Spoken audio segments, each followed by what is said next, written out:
책 주목에서 32번째로 읽어드리는 책은 오스왈드 샌더스 목사님이 쓰신 영적 제자도입니다.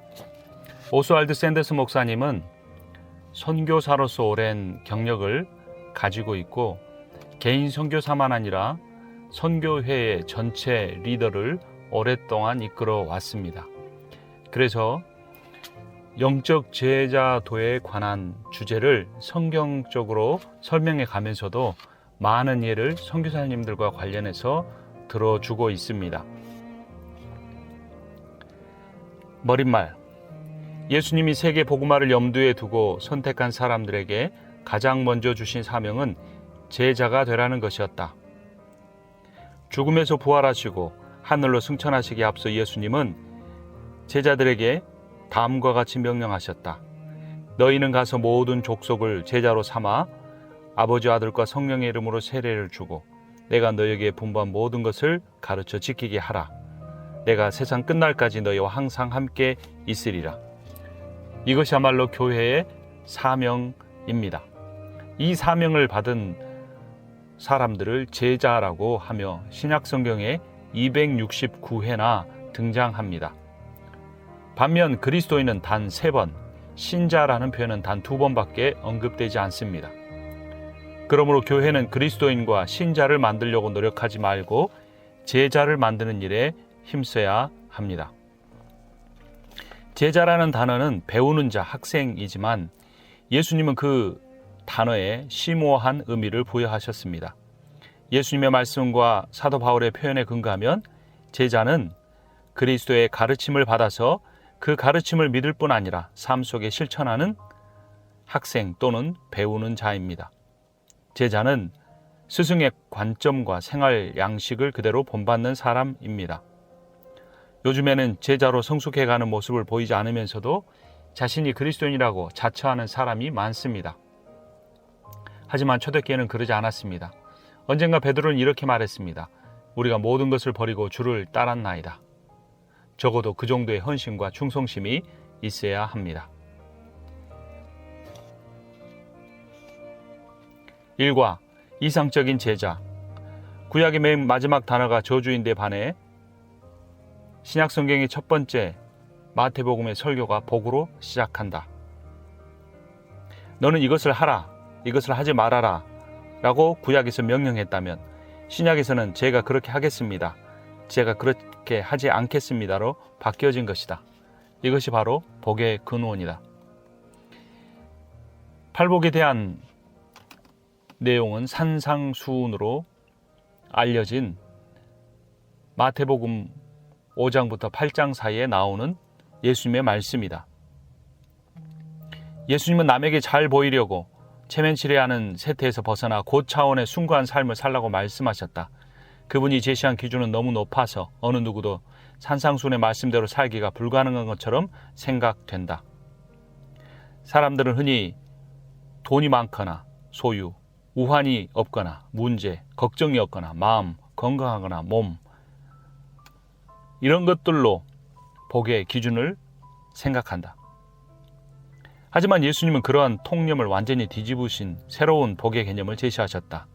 인간이면 누구나 기피하고 싶은 가난, 애통, 굶주림, 갈증, 포기, 핍박 등도 진정한 복의 요건이 된다고 하신 것이다. 복이 있나니라는 표현은 행복하나니 또는 부러움을 받으리니, 축하를 받으리니라는 뜻으로 해석할 수도 있다.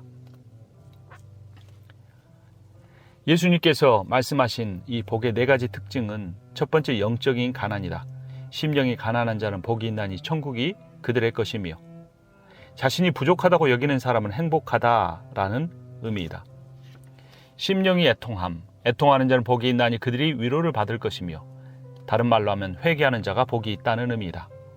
영적 겸손, 온유한 자는 복이 있나니 그들이 땅을 기업으로 받을 것이며, 겸손한 자는 행복하다라는 의미이다. 온유는 단순히 착하거나 온순하다 이런 의미가 아니다.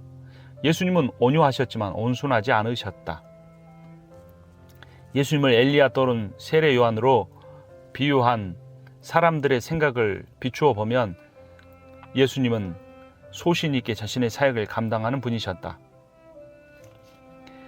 모세는 세상에서 가장 온유한 사람, 구약의 인물이고 예수님은 나는 마음이 온유하고 겸손하다고 말씀하셨다. 신약의 대표적인 인물이다.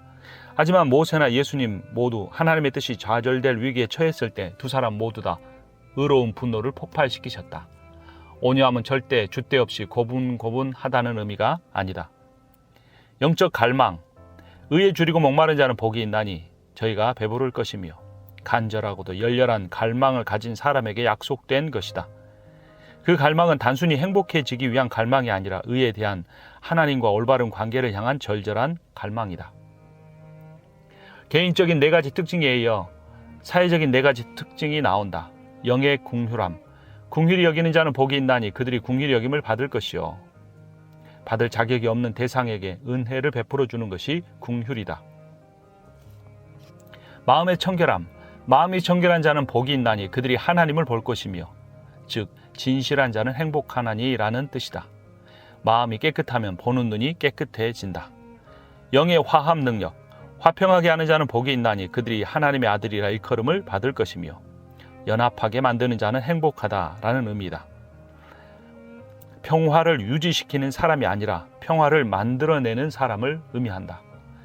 변함없는 충성심, 의를 위하여 박해를 받는 자는 복이 있나니 천국이 그들의 것임이라. 그리스도를 위해 고난받는 사람이 행복하다라는 의미이다. 2과 제자의 조건. 예수님은 제자가 되기 위한 조건이 무엇인지 분명하게 정의하시면서 제자들의 허황된 기대에 일침을 가하셨다. 예수님은 제자로서 부딪혀야 할 어려움과 위험, 희생에 대해 더 많이 말씀하셨다. 제자가 되었을 때 치러야 할 대가가 매우 크다고 말씀하셨고 절대로 제자가 져야 할 십자가 희생을 감추지 않으셨다. 그 이유는 예수님을 충동적으로 따르거나 불순한 동기로 제자가 되는 것을 경계하기 위해서였다. 건축과 전쟁의 비유로 주님은 말씀하신다. 반석 위에 교회를 세우신다. 전쟁에 나아갈 자가 그 비용을 계산하지 아니하겠느냐. 예수님이 전한 말씀의 핵심은 희생하는 제자가 되라는 것이다. 나더러 주여 주여 하는 자마다 다 천국에 들어갈 것이 아니오 다만 하늘에 계신 내 아버지의 뜻대로 행하는 자라야 들어가리라. 죄를 회개하고 주님을 믿는다는 증거는 순종이다. 순종을 해서 구원을 받는 것은 아니지만 구원받는 증거는 분명 순종이다. 주님을 영접하는 기도를 했다거나 교인으로 등록했다는 이유만으로 자신의 삶에 별다른 의미가 변화가 없으면서도 구원을 받았다고 생각하면 안 된다. 구원은 단순히 복음의 내용을 이해하거나 머리로 인정했다고 해서 끝나는 게 아니다. 회개와 순종, 말씀대로 따르겠다는 뜨거운 열정이 반드시 필요하다. 제자가 되기 위한 첫 번째 조건은 예수님을 향한 맞수가 없는 사랑, 일편단심의 사랑을 갖는다는 것이다. 예수님은 3번씩이나 누가복음 14장에서 내 제자가 되지 못하리라 라고 말씀하셨다. 첫 번째, 관계에 관한 것이다. 물은 내게 오는 자는 자기 부모와 처자와 형제, 자매, 더욱이 자기 목숨까지 미워하지 아니하면 특히 능히 내 제자가 되지 못한다. 아버지나 어머니를 나보다 더 사랑하는 자는 내게 합당하지 아니하고 아들이나 딸을 나보다 더 사랑하는 자도 내게 합당하지 아니하다. 여기서 미워한다는 것은 덜 사랑한다는 의미이다. 예수님을 최고로 사랑하게 되면 오히려 다른 사람들을 이전보다 더 사랑할 수 있게 된다. 그러나 우선순위가 뒤집어질 때 우리가 가족을 더 예수님보다 사랑하게 될 때 그 사랑은 아름답지 못한 사랑, 영원하지 못한 사랑이 되고 마는 것이다. 두 번째, 지속적으로 십자가를 지라라고 말씀하신다. 누구든지 자기 십자가를 지고 나를 따르지 않은 자도 능히 내 제자가 되지 못하리라. 고난과 관련한 말씀이다. 사람들은 흔히 육신의 장애나 성격적 결함, 가정 문제를 십자가라고 표현한다. 유대인들은 절대로 그런 걸 십자가라고 여기지 않았다. 그냥 그것은 단순한 불행이다. 십자가는 극렬한 고통과 죽음의 도구이다. 예수님처럼 세상에서 따돌림 당하고 무시당할 각오를 해야 한다. 세 번째, 전적인 순종과 관련해서 말씀하셨다. 이와 같이 너희 중에 누구든지 자기의 모든 소유를 버리지 아니하면 능히 내 제자가 되지 못하리라. 소유와 관련된 말씀이다. 첫 번째가 진실한 사랑이 주님을 향해야 되고, 두 번째는 예수님을 향하여 온전한 희생을 각오해야 하고, 세 번째는 온전한 순종을 예수님께 드려야 한다라는 것이다. 우리가 가진 재산의 소유권에 대해서 말씀하시는 것이다. 우리는 주님이 주신 것을 맡고 있는 관리인, 청직이지 소유주가 아니다. 예수님과 소유 중 한 가지를 선택해야 한다. 3과 제자의 증거. 예수님은 신자나 개종자를 만들라고 명령하지 않으셨다. 제자를 삼으라고 하셨다. 제자란 배우는 사람이다. 이 배우는 사람은 반드시 그 스승의 말대로 따라하기 위해 배우는 사람들이다. 이를 위해서 우리에게 필요한 원칙이 몇 가지가 있다. 첫 번째, 지속성의 원칙이다. 그러므로 예수께서 자기를 믿은 유대인들에게 이르시되 너희가 내 말에 거하면 참으로 내 제자가 되리라. 주님의 말씀에 계속적으로 거하는 것이 제자도의 내적인 면이다. 주님은 학자가 아닌 스승이시다. 제자도의 내적인 면이 결여된다면 제자도는 허울뿐인 껍데기뿐이다. 배우기 위해서 배우는 것이 아니라 순종하기 위해서 배우는 것이다. 두 번째, 사랑의 원칙이다. 새 계명을 너희에게 주노니 서로 사랑하라. 내가 너희를 사랑한 것 같이 너희도 서로 사랑하라. 너희가 서로 사랑하면 이로써 모든 사람이 너희가 내 제자인 줄 알리라. 예수님의 사랑은 용서하는 사랑이었다. 또한 희생적인 사랑이었다. 예수님의 사랑은 무엇보다도 다른 사람을 향한 진심 어린 사랑이었다. 세 번째 원칙은 열매의 원칙이다. 인격의 열매는 내면의 삶과 관련된다. 갈라디아서 5장 22절은 오직 성령의 열매는 사랑과 희락과 화평과 오래 참음과 자비와 양성과 충성과 온유와 절제니 이 같은 것을 금지할 법이 없느니라.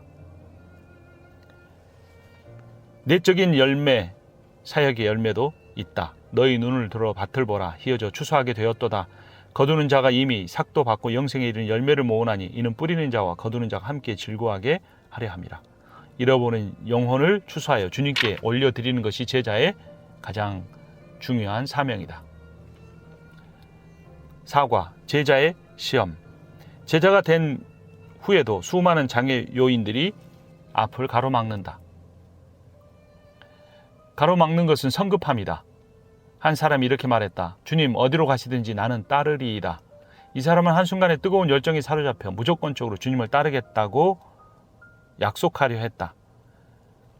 요한복음 2장 24절은 이렇게 말한다. 이는 친히 모든 사람을 아심이요 그가 친히 사람의 속에 있는 것을 아셨음이니라.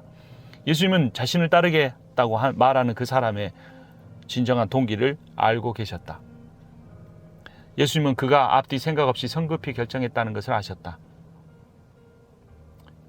그래서 그에게 이렇게 말씀하신다. 여우도 굴이 있고 공중에 새도 집이 있으되 인자는 머리 둘 곳이 없도다. 예수님은 그 사람에게 동기를 확인하셨을 뿐만 아니라 오늘날 우리에게도 동일한 확인을 하신다. 진정한 제자의 길을 가려면 반드시 치러야 할 대가가 있다. 하지만 더 큰 보상이 주어질 것이라는 보장도 있다. 우리가 드린 것보다 더 적게 주실 하나님이 아니다. 물질이나 재산은 잃어버릴지 모르나 내세에 받을 영원한 복과 기쁨과 보람은 절대 잃어버리지 않을 것이다. 두 번째, 주저하는 제자 후보생. 성급함의 반대는 주저합니다. 그가 이렇게 말했다. 나를 따르라. 그가 이르되 나로 먼저 가서 내 아버지를 장사하게 허락하옵소서. 집안일부터 먼저 챙기겠다는 의미이다. 형편이 되면 따르겠다는 의미이다. 그의 헌신은 가벼운 것이었다. 아버지의 장사를 지낸다는 건 매우 중요한 일이 아닌가. 그러나 이 표현은 당시 고대 근동의 관용적 표현이었다. 그의 아버지는 생존에 있었고 일상생활에서 사람들이 흔히 사용하는 관용어의 하나로서 집안일을 가서 보고 오겠습니다 라는 의미였다. 그래서 예수님이 그에게 그렇게 대답하셨다. 죽은 자들로 자기의 죽은 자들을 장사하게 하고 너는 가서 하나님의 나라를 전파하라. 하나님의 일을 먼저 감당할 때 하나님께서 그 가정의 일을 돌봐 주실 것이라는 그런 의미다. 하나님은 가족관계나 가정에 대해 무책임한 무관심한 분이 아니시다. 한결같은 사랑과 순종을 주님께 바치면 그에 상응하는 멋진 보상을 해주시는 분이시다. 우리의 삶의 우선순위는 사명이 되어야 된다. 그 사명은 하나님 나라를 전파하는 것이다. 세 번째, 우유부단한 제자 후보생이다. 한 사람이 이렇게 말했다. 주여, 내가 주를 따르겠나이다마는 나로 먼저 내 가족을 작별하게 허락하소서. 예수님 그에게 이렇게 말씀하셨다. 손에 쟁기를 잡고 뒤를 돌아보는 자는 하나님의 나라에 합당하지 아니하니라. 그의 마음은 예수님이 아니라 가족에게 있었다. 그는 얼마 못 가서 등을 돌리고 예수님을 떠날 사람이었다. 5과 제자의 주인. 내 삶의 최종 권위가 누구에게 있는가? 이 사실을 늘 점검해야 된다.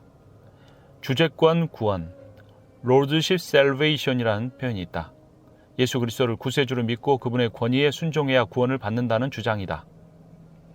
불신자가 예수 그리스도를 주님으로 영접하도록 시키는 것은 복음적이지 않다.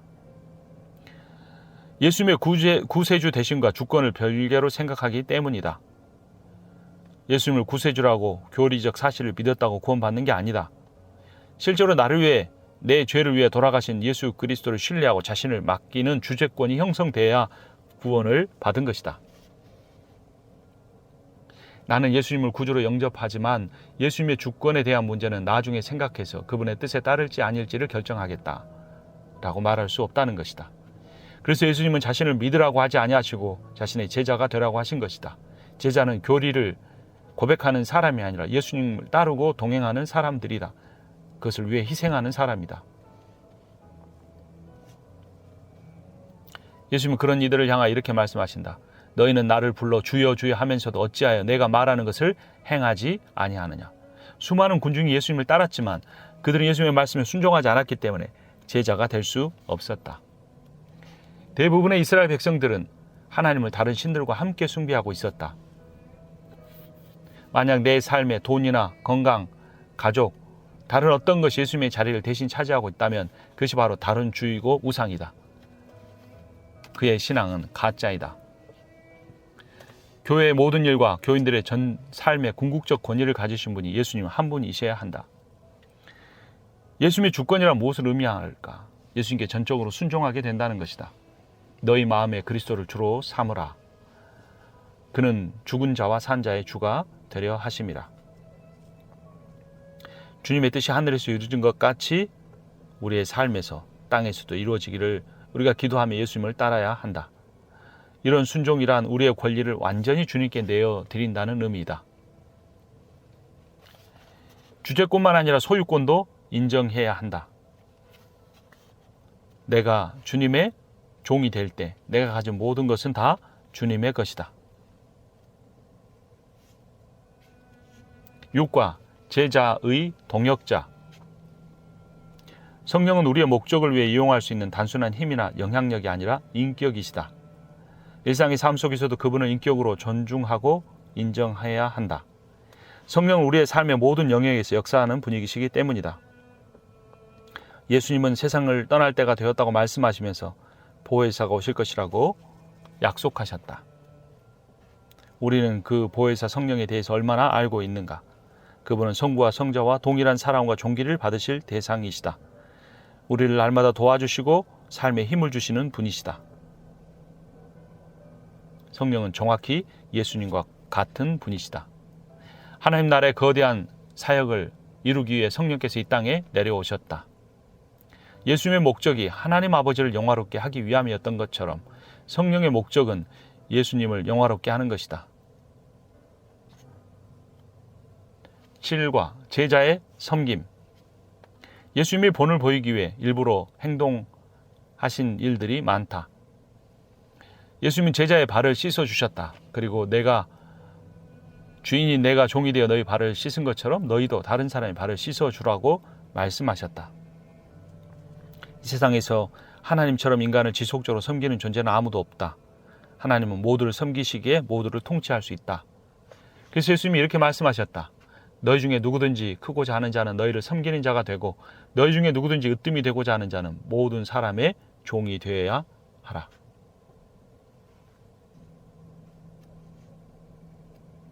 8과 제자의 야망.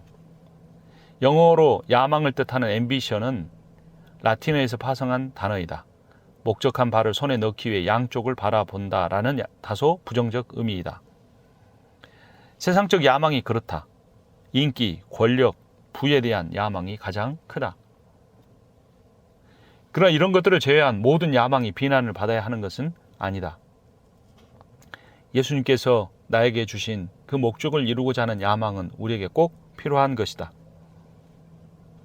예수님은 위대한 사람이 되고 싶은 야망 자체를 죄악이라고 하지 않으셨다. 다만 불순한 동기만이 문제인 것이다. 하나님을 더 영화롭게 하겠다는 야망에 불타는 것은 제자에게 꼭 필요한 것이다. 사도 바울도 그러한 야망을 가진 사람이었다. 이 세상 모든 사람이 주님의 구원의 대상이므로 바울은 모든 사람들에게 자신이 복음을 전해야 할 똑같은 빚을 진 것이라고 고백했다. 사회적 지위나 재산이나 학력은 그에게 아무런 문제가 되지 않았다. 우리 주님은 전 생애를 불사르는 한 가지 야망에 사로잡히신 분이셨다. 하나님의 뜻을 행하는 것. 히브리서 10장 7절 말씀. 아버지께서 내게 하라고 주신 일을 내가 이루어 아버지를 이 세상에서 영화롭게 하였사오니. 겟세마네 동산에서 대제사장적 기도를 요한복음 17장 4절에서 드린 내용이다. 예수님도 바울도 하나님을 영화롭게 하기 위한, 하나님의 영화로운 복음을 전하기 위한 그 사명에 불타는 야망을 가진 존재들이었다. 우리가 아무리 가장 약하고 보잘것없는 존재라도 이러한 영광스러운 야망을 가질 때 하나님께 크게 쓰임 받게 된다. 9과 제자의 사랑. 귀신 들렸다가 귀신에게서 예수님을 통해 풀려난 여인이 예수님의 머리에 향유를 부었다. 베다니의 마리아일 것이라고 생각한다. 아마도 시몬의 집에 예수님께서 머물 때가 있었는데 이 시몬이 마르다와 마리아 나사로의 형제의 아버지였을 것으로 추정된다. 나병에 걸려 따로 살았던 것으로 보인다. 예수님을 통해 시몬은 예수님을 영접하고 그의 세 자녀도 예수님의 적극적인 후원자들이 되었다. 마리아가 그 중에서 예수님의 머리에 나드 한 옥합을 깨뜨려 부었다. 그 향유는 왕족이나 부유층만이 사용하던 기름이었다. 당시 노동자의 1년 연봉에 해당되는 돈이었다. 별로 대단해 보이지 않은 일에 1년치 봉급을 한꺼번에 사용한 것이다. 정말 무모한 낭비였다. 몇 방울만 떨어뜨려도 충분할 것을 마리아는 왜 몽땅 들어부어 무모한 낭비를 한 것일까? 그것은 마리아가 예수님께 자신의 사랑을 표현하는 방식이었다.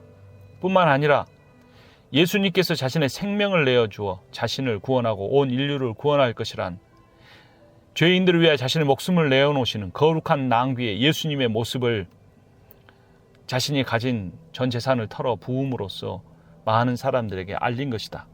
그래서 이것은 복음의 행위였다. 단지 1년치 연봉 정도를 아닌 자신의 생명을, 전 생애의 연봉을, 그보다 더 귀한 자신의 생명을 거룩히 낭비하시는 예수 그리스도의 복음의 사역을 드러내주는 도구가 바로 이 향유 한 옥합이었다. 그러면 예수님께서는 이 여인이 한 일이 복음이 전해지는 곳마다 전파되어야 한다고 말씀하신 것이다. 예수님의 십자가의 사랑이 얼마나 고귀한 거룩한 낭비인지 알아야 하는 것이다. 영웅을 위하여 죽는 이들이 있고 위인을 위하여 죽는 이들이 간혹 있지만 죄인들을 위하여 죽는 이는 아무도 없다. 그것은 덧없는 죽음, 정말 낭비 같은 죽음이기 때문이다. 그러나 예수 그리스도는 하늘 아버지의 생명을 내어놓으시고 지옥에 가기까지 하는 형벌을 받으시는 것까지 감당하시면서 죄인들을 구원하셨기에 그것은 거룩한 낭비이다. 우리는 복음을 전할 때마다 이 거룩한 낭비를 생각해야 한다. 예수님의 거룩한 낭비가 없었으면 우리는 구원받지 못했을 것이다. 우리도 이런 거룩한 낭비를 하며 살아야 한다. 더군다나 우리가 우리 인생에 가진 향유만 아니라 재산과 생명과 시간과 그 모든 것들이 다 하나님의 것이기에 우리는 적극적으로 거룩한 낭비를 복음 전파를 위하여 사용해야 한다. 10과 제자의 영적 성숙. 예수님의 생애는 우리가 닮기에 너무나 차원이 높고 그래서 우리는 그 사역을 대할 때마다 쉽게 낙심할 수 있게 된다. 실망할 수 있게 된다. 포기하기 쉽다. 낙담하기 쉽다. 혼자 힘으로 내야 한다는 부담감을 느낄 수가 있다. 그러나 중요한 것은 이 모든 것을 예수 그리스도의 영으로 말미암아 감당할 수 있다라는 것이다. 우리가 주님의 복음에 순종하겠다는 마음을 갖게 되면, 진심을 갖게 되면 주님께 성령을 통하여 도와주신다. 주님을 쳐다봄으로 구원을 얻고 주님을 뚫어지게 쳐다봄으로 거룩해질 수 있다. 하나님은 우리의 상황과 처지를 잘 아신다. 돌보신다. 관여하신다.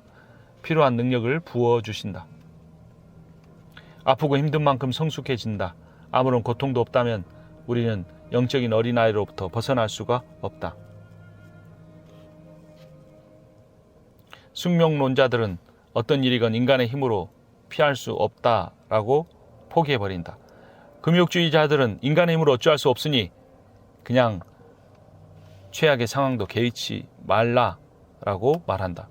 쾌락주의자들은 그저 먹고 마시고 즐거워하자, 내리면 죽을 테니까 라는 식이다. 육신의 감각적 쾌락을 탐닉하면서 고통을 해소하려고 하는 것이다. 그러나 성숙한 예수님의 제자들은 피하거나 변경할 수 없는 하나님의 뜻에 순복한다. 한 발 더 나아가 눈물과 고통 속에서도 주님의 뜻을 받아들인다. 바울은 지극히 어려운 상황을 경험할 때마다 자족하는 법을 배워갔다. 그리고 이렇게 고백했다. 내게 능력 주시는 자 안에서 내가 모든 것을 할 수 있느니라.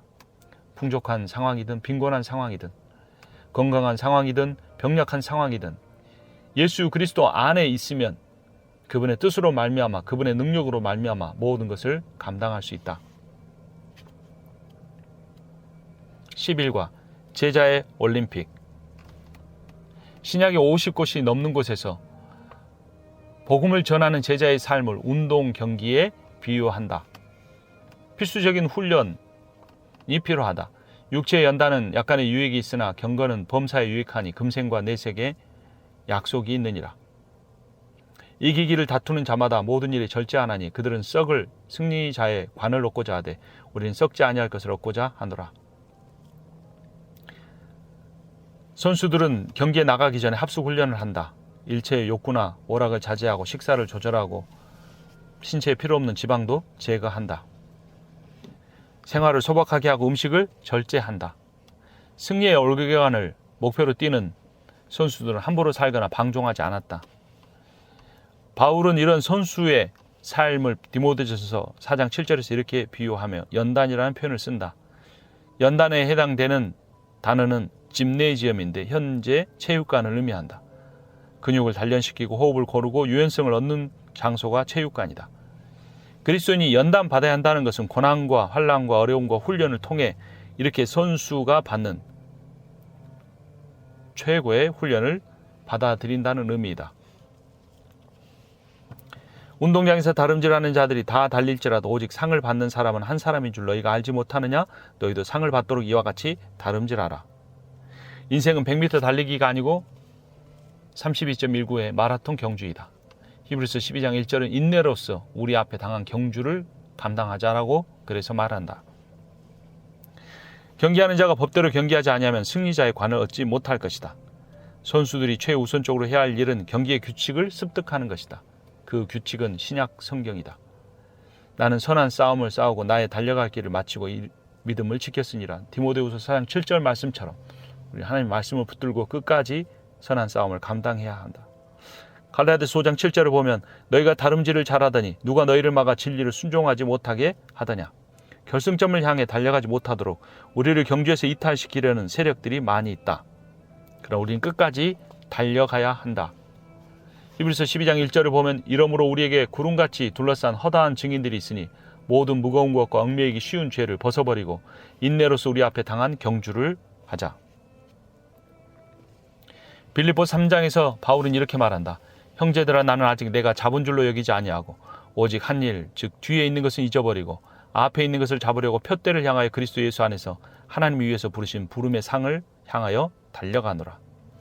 주님께 눈을 고정시키고 앞만 보며 달려가라는 말이다. 우리가 끝까지 달려갈 수 있도록 힘을 주시는 분도 주님이시다. 너희도 상을 받도록 이와 같이 다름질하라. 고린도전서 9장 24절. 우리가 이 땅에서 복음 전파를 위해 제자로 헌신한 모든 것에 대한 상급이 있다. 상이 있다. 세상 사람들은 썩을 승리의 간을 얻고자 하지만 우리는 영원히 시들지 않는 영광의 면류관을 얻게 될 것이다.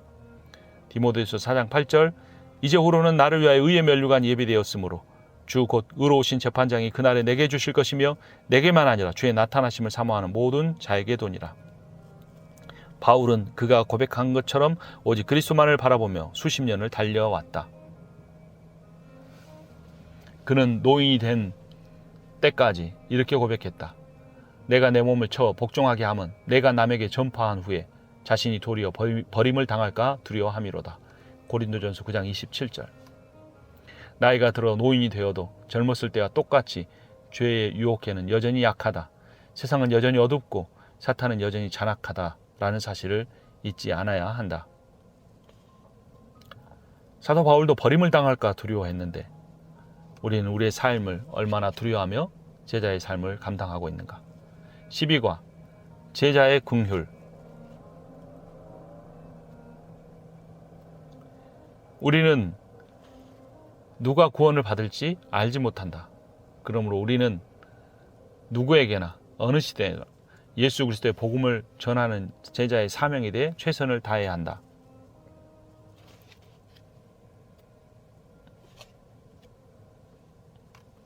우리가 그 사명을 잘 감당하기 위해 필요한 것이 세 가지가 있다. 보는 눈, 늙을 줄 아는 마음, 실행하는 손이다.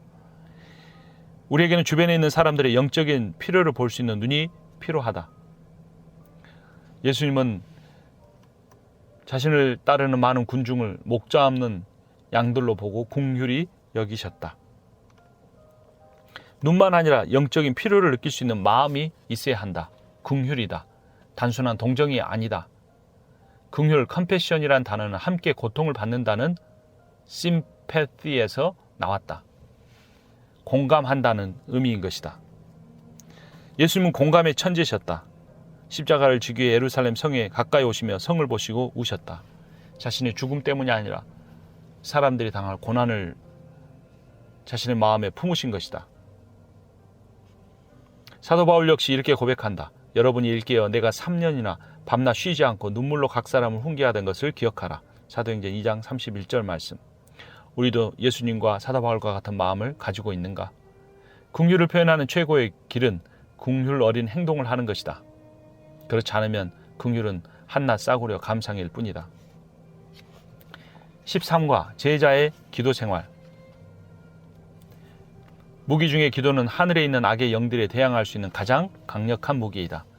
예수님은 기도 외에 다른 것으로는 사탄의 존재와 싸워 이길 수 없다고 말씀하셨다. 예수님 또한 이렇게 말씀하셨다. 만일 너에게 믿음이 겨자씨 한 알만큼만 있어도 이 산을 명하여 여기서 저기로 옮겨지라 하면 옮겨질 것이요 또 너희가 못할 것이 없으리라. 에바브라는 사도 바울이 복음을 전하고 세운 교회 성도들을 위하여 항상 애써 기도했다고 골로새서 4장 12절은 말한다. 여기서 애써라는 단어, 레슬은 번민하다, 괴롭다라는 뜻의 단어 에고나이즈가 파생되었다.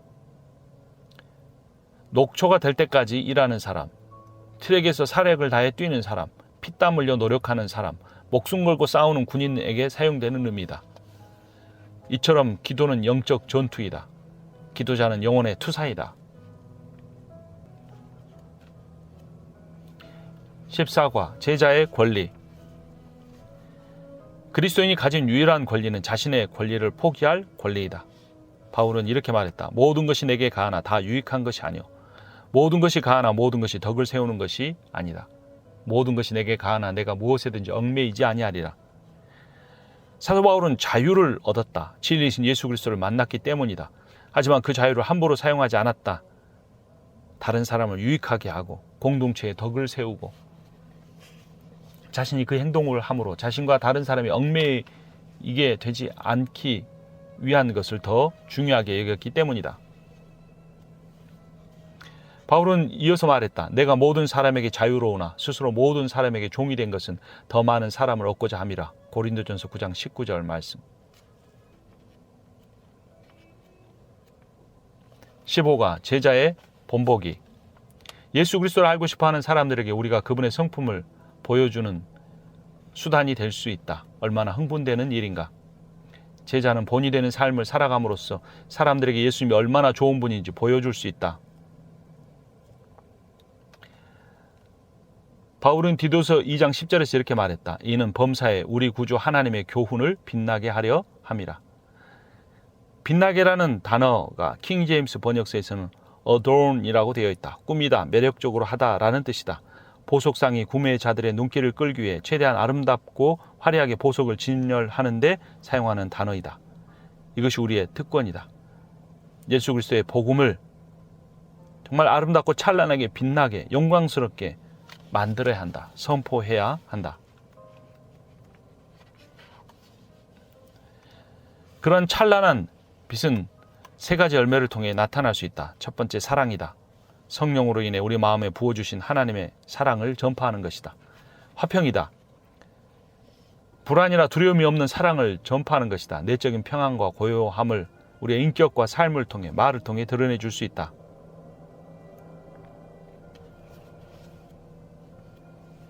16과 제자의 외로움. 예수님도 이 세상에 계시는 동안 외로움을 느끼셨다. 사람이 살다 보면 어느 정도의 외로움을 느낄 수밖에 없다. 아담은 하나님께 불순종하고 하나님과 단절됨으로써 외로움을 경험했다. 인생을 살다 보면 사랑하는 사람을 잃었을 때 외로움이 가장 고통스럽다. 헤어짐의 고독이다. 고독은 본인이 선택하는 외로움을 말하고, 외로움은 정신적이며 심리적으로 느끼는 외로움을 말한다. 외로움은 부정적이고 비생산적이지만 고독은 건설적이고 생산적이다.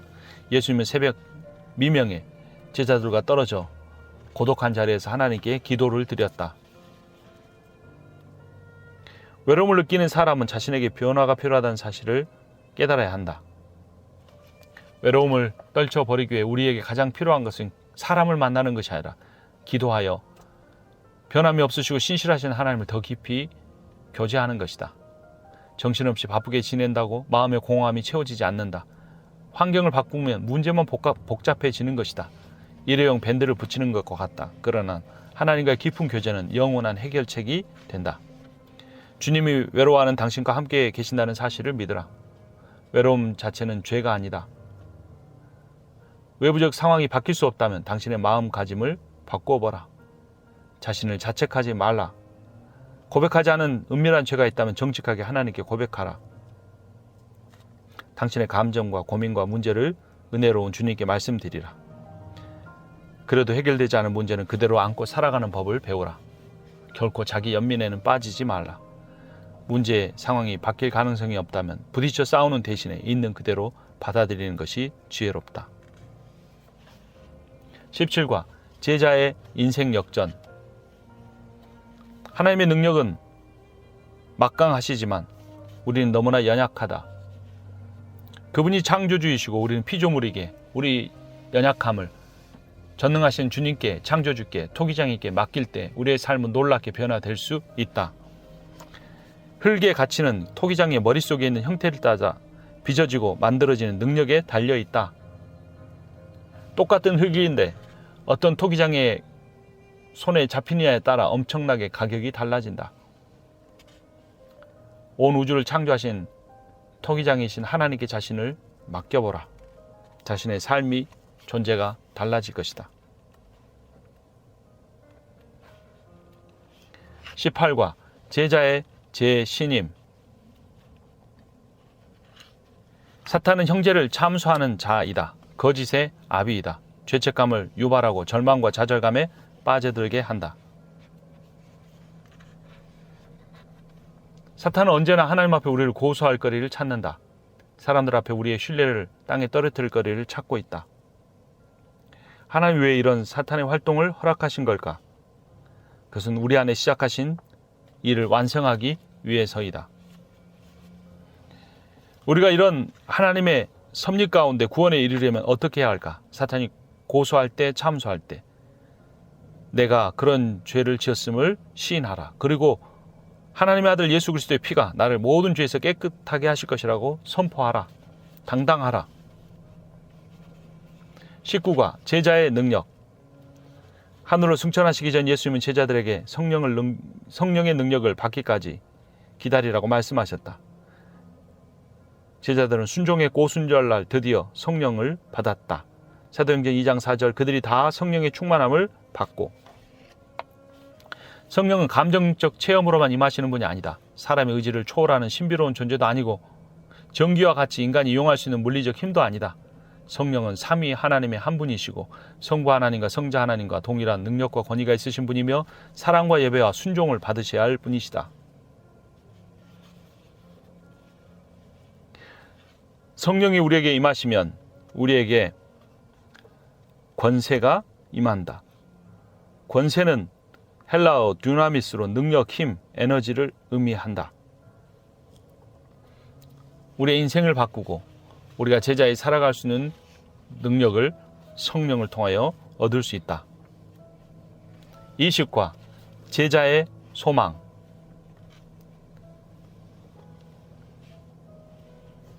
우리는 예수 그리스도의 복음을 증거해야 한다. 이 천국 복음이 모든 민족에게 증언되기 위하여 온 세상에 전파되리니 그제야 끝이 오리라. 마태복음 24장 14절 말씀. 먼저 배교하는 일이 있고 저 불법의 사람 곧 멸망의 아들이 나타나기 전에는 그날이 이르지 아니하리니. 데살로니가후서 2장 3절.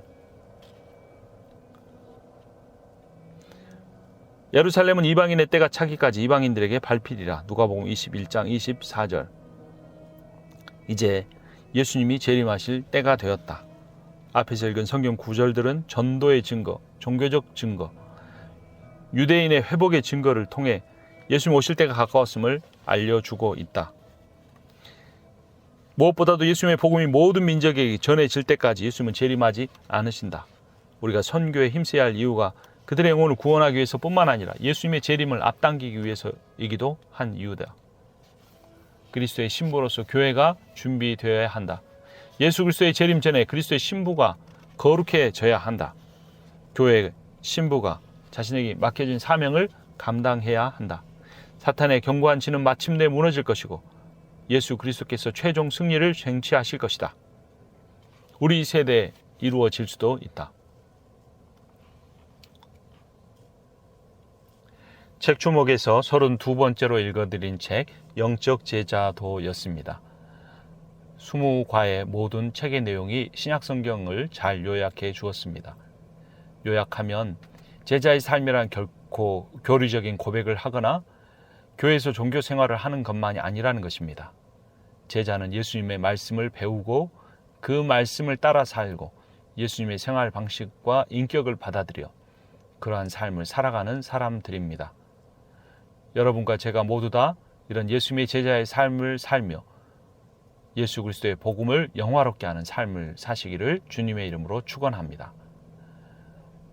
또한 이 책을 여러분들 사서 읽으시고 또 주변 분들에게도 선물해 주심으로써 기독교 출판계를 도우시는 귀한 분들이 되시기를 바랍니다.